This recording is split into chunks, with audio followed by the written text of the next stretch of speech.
ದಕ್ಷಿಣ ಕೊಡಗಿನಲ್ಲಿ ಮುಂದುವರೆದ ಗಾಳಿ ಸಹಿತ ಮಳೆ. ಕಿರುಗೂರು ಬಾಳೆಲೆ ಮುಖ್ಯ ರಸ್ತೆಗೆ ಬಿದ್ದ ಭಾರೀ ಮರ. ಮುಖ್ಯ ರಸ್ತೆಯಲ್ಲಿ ಸಂಚಾರ ಬಂದ್.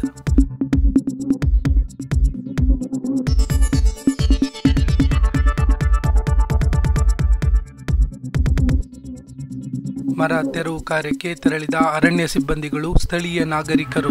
ರಸ್ತೆ ಬದಿಯಲ್ಲಿದ್ದ ವಿದ್ಯುತ್ ಕಂಬಗಳಿಗೆ ಹಾನಿ.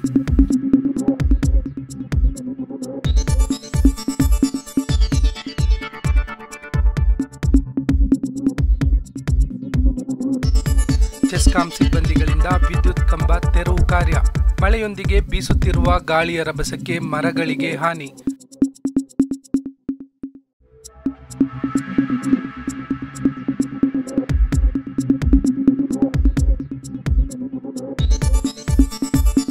ಕಿರುಗೂರು ಬಾಳೆಲೆ ರಸ್ತೆ ಮಾರ್ಗದಲ್ಲಿ ಸಂಚಾರ ವ್ಯವಸ್ಥೆ ಅಸ್ತವ್ಯಸ್ತ. ಮುಂಜಾನೆಯಿಂದಲೇ ಸುರಿಯುತ್ತಿರುವ ಗಾಳಿ ಸಹಿತ ಮಳೆ.